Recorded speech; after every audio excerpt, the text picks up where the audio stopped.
மக்களரங்கம் நிகழ்ச்சியின் முதல் பேச்சாளராக திரு ஷபீர் அகமது அவர்களை பேசுமாறு அன்போடு அழைக்கிறேன். அனைவருக்கும் வணக்கம். இந்த மன்றத்திலேயே ரமேஷுக்கும் செந்தில்வேல் அவர்களுக்கும் தான் ஆதரவு அதிகமாக இருக்கிறது அப்படின்றது இந்த கைத்தட்டல்கள் மூலமாக தெரியுது. அப்போ அவங்களும் ஜென்சி கேட்டகரியில இருக்காங்க அப்படின்றதுக்கான ஒரு அங்கீகாரம் தான் இது.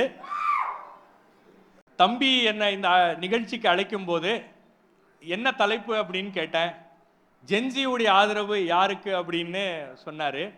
அதில் நாம ஏங்க பேசணும், நம்மளை ஏங்க கூப்பிடுறீங்க, நீங்க இந்த டாப்பிக்கே நமக்கு சம்பந்தம் இல்லாத டாபிக் ஆச்சு, நம்ம பேசினா ஏத்துப்பாங்களா இல்லையான்னு தெரியலையே அப்படின்னா, இல்ல இது முக்கியமா பேச வேண்டிய ஒரு டாபிக்காக இருக்கிறது.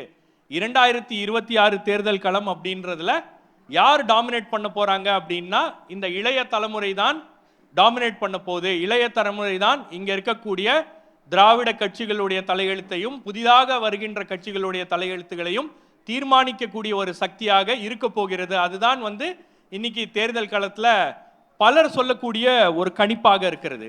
இன்னைக்கு ஜென்சி அரசியல் அப்படின்றது உலக அளவுல பெரிய அளவுக்கு அரசாங்கங்களை அச்சுறுத்துகிறது, அரசாங்கங்களை புரட்டி போடுகிறது. அது இலங்கையாக இருக்கட்டும், நேபாளமாக இருக்கட்டும், எல்லா பகுதிகளிலும் ஜென்சி ஒரு விஷயத்தை பிடிக்கல அப்படின்னா அதை உடனே அதற்கு எதிர்ப்பு தெரிவித்து களமாடுகின்ற ஒரு சூழலை நாங்கள் பார்க்கிறோம். தமிழகத்தில் இதுவரைக்கும் இளைஞர்களுடைய தாக்கம் என்பது அரசியல்ல இருந்திருக்கிறது. குறிப்பாக ஓட்டு அரசியல் அப்படின்னும் போது, தேர்தல் அப்படின்னு வரும்போது இளைஞர்கள் என்ன தீர்மானிக்க போறாங்க அப்படின்ற அந்த பல்வேறு கேள்விகள் அப்படின்றது இருக்கும். ஆனால் இதுவரை 70 ஆண்டு காலம் ஆட்சி செய்த திராவிட இயக்கங்கள், 2 திராவிட கட்சிகளும் சரி, தேர்தல் அப்ப மட்டும்தான் இளைஞர்கள்ட்ட போய் நிற்பாங்க. இளைஞர்களுடைய வாக்குகளை கேட்கணும், இளைஞர்கள் இருக்கிறார்கள், அவர்களுடைய எண்ணங்கள் என்ன, அவர்களுடைய ஆசைகள் என்ன, அவர்களுடைய கோரிக்கைகள் என்ன அப்படின்னு கேட்பாங்க. அதை இன்று வரை அவர்கள் செய்திருக்கிறார்கள். இந்த 2 திராவிட கட்சிகள் மீதும் தற்போதைய சூழல் 2026 தேர்தல் சூழல்ல இளைஞர்கள் அதிக அளவு வாக்களிக்க வேண்டும் அப்படின்ற ஒரு எண்ணம் என்பது ஏற்பட்டிருக்கிறது. இன்னைக்கு இளைஞர்களை பார்த்து, ஜென்சியை பார்த்து 2 திராவிட இயக்கங்களும் பயப்படுகின்ற அளவுக்கு நம்மளை எங்கேயாவது மாத்திர போறாங்க, ஏதாவது பண்ணிட போறாங்க, தேர்தலில் அதிக அளவுல வெளியே வாக்களித்து தேர்தல் முடிவுகளை மாற்றி விட போகிறார்கள் அப்படின்ற அச்சம் என்பது ஏற்பட்டிருக்கு. அதற்கு மிக முக்கியமான காரணம் தமிழக வெற்றி கழகத்துடைய வருகை இந்த தேர்தலில். அதுதான் இந்த களத்தை மாற்றி அமைத்திருக்கிறது. இதற்கு முன்பு இந்த களத்துல ஓரளவுக்கு ஜென்சி மக்கள் மத்தியிலையும் இளைஞர்கள் மத்தியிலையும் பெரிய அளவுக்கு போய் சேர்ந்திருக்கக்கூடிய ஒரு கட்சி அப்படின்னா அது நாம் தமிழர் கட்சி தான். திரு சீமான் அவர்கள் தொடர்ச்சியாக அவர் பேசிய கருத்துகள், அவர் திராவிட கட்சிகளை எதிர்ப்பது, இந்த மாதிரியான கருத்துக்களை அவர் தொடர்ந்து பேசி கொண்டிருக்கிறதுனால இந்த டிஜிட்டல் நேட்டிவ்ஸ் அப்படின்னு சொல்லக்கூடியவர்கள் சமூக வலைதளங்கள் மூலமாக அரசியலை தெரிந்து கொள்ளக்கூடிய ஒரு ஜெனரேஷன் மத்தியில் அவர் போய் சேர்ந்திருக்கிறார். அதனால தான் இன்னைக்கு நீங்க பாத்தீங்கன்னா சமூக வலைதளங்கள்ல ரொம்ப அதிகமான ஆதரவு எந்த கட்சிக்கு இருக்கிறது அப்படின்னா நாம் தமிழர் கட்சிக்கு ஒரு ஆதரவு என்பது தொடர்ந்து இருந்து கொண்டே இருக்கிறது.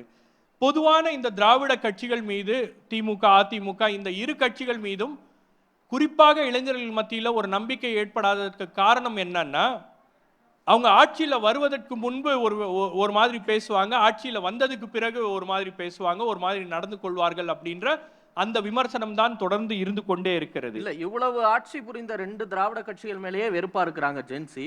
ஒண்ணுமே பண்ணாம எதுவுமே செய்யாம புது கட்சிகளுக்கு மட்டும் எப்படி திடீர்னு ஆதரவு கொடுத்துருவாங்க? இல்ல வரேன் நான் அந்த கேள்விக்கு வரேன். 2 திராவிட கட்சிகள் மீது ஏன் ஒரு நம்பிக்கை இல்லை அப்படின்னா, ஆட்சிக்கு வருவதற்கு முன்பு அவங்க என்ன சொல்லுவாங்கன்னா, யார் யாரெல்லாம் ஊழல் செய்கிறார்களோ அவர்கள் எல்லாம் சிறைக்கு போவார்கள், எண்ணி 90 நாள்ல சிறைக்கு அனுப்பிச்சிருவோம், சார்ஜ் ஷீட் போட்டுருவோம் அப்படின்வாங்க. ஆனா ஆட்சிக்கு வந்ததுக்கு பிறகு இதுவரைக்கும் யாராச்சும் ஒருத்தர் சிறைக்கு போயிருக்காங்க அப்படின்னா சிறைக்கு யாரும் போனதில்லை. அதே போல அவங்க என்ன சொல்லுவாங்கன்னா, நாங்கள் ஆட்சிக்கு வருவதற்கு முன்பு இருக்கக்கூடிய ஆட்சியாளர்கள், அரசியல்வாதிகள் என்ன சொல்லுவாங்கன்னா, நாங்கள் ஆட்சிக்கு வந்தால் ஆணவ படுகொலை, சாதி ஆணவ படுகொலை தடுத்து நிறுத்துவோம், இது தொடராது அப்படின்வாங்க. ஆட்சிக்கு வந்ததுக்கு பிறகு சாதி ஆணவ படுகொலை நடக்கும் போது அமைதி காப்பாங்க. எல்லா கட்சிகளும் அமைதி காப்பாங்க. உங்களுக்கு சாதி ஓட்டு அப்படின்றது அவங்களுக்கு முக்கியம், ஆணவ படுகொலைகளை தடுப்பது அப்படின்றது அவர்களுடைய நோக்கமாக இருக்காது. அதே மாதிரி உங்களுக்கு வேலை வாய்ப்பு விஜய் கூட ட்வீட் போடலையே. வந்துடுறேன். விஜய் கூட ட்வீட் போடலையே. வந்துடுறேன், அந்த கேள்விக்கு வரேன். அப்போ வேலை வாய்ப்புகளை உருவாக்குவோம் அப்படின்வாங்க. ஆனா ஆட்சிக்கு வந்ததுக்கு பிறகு வேலை வாங்க தரேன் அப்படின்னு சொல்லிட்டு காசு வாங்கிட்டு வேலை வாங்கி கொடுக்காம ஒரு மோசடி செய்கின்றவர்களை பாதுகாப்பார்கள். இது நம்ம எல்லா ஆட்சி காலத்திலும் பார்த்திருக்கோம்.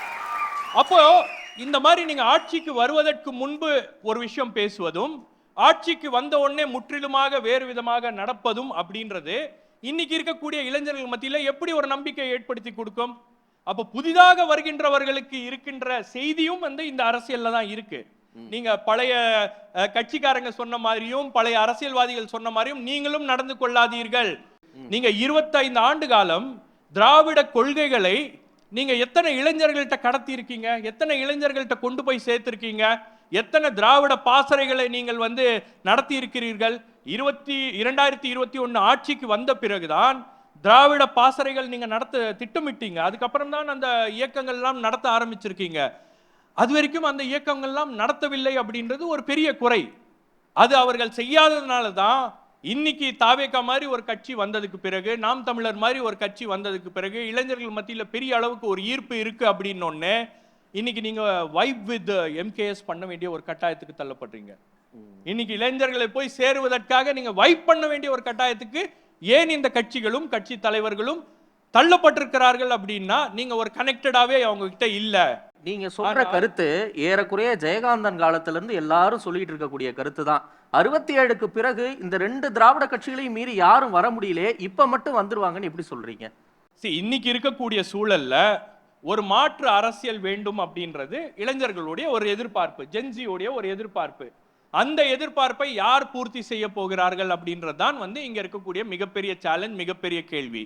உங்களுடைய கொள்கைகள், திராவிட சித்தாந்தத்தை யாரும் எதிர்க்கல. திராவிட கொள்கைகள் எல்லாம் இன்னைக்கு இருக்கக்கூடிய இளைஞர்களும் ஏற்றுக்கொள்ள தயாராக இருக்கிறார்கள்.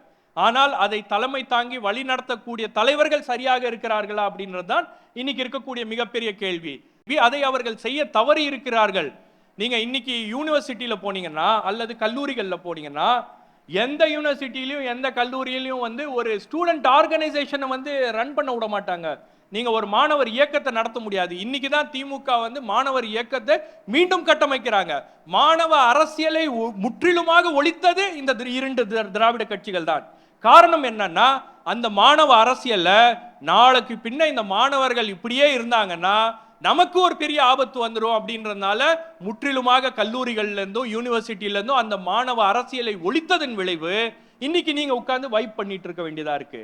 இன்னைக்கு இந்த மாணவர்கள் ஜென்சி பக்கம் யார் இருக்கிறார்கள், அவங்களுடைய ஆசைகள் என்ன, அவங்களுடைய அபிலாஷைகள் என்ன அப்படின்னு தேடி தேடி போக வேண்டியதாக இருக்கிறது. நீங்க மாணவர்களுடைய எண்ணங்கள் என்ன இருக்கு, இளைஞர்களுடைய எதிர்பார்ப்பு என்ன இருக்கு அப்படின்னு நீங்க தேடி தேடி போய் பேச வேண்டியதா இருக்கு.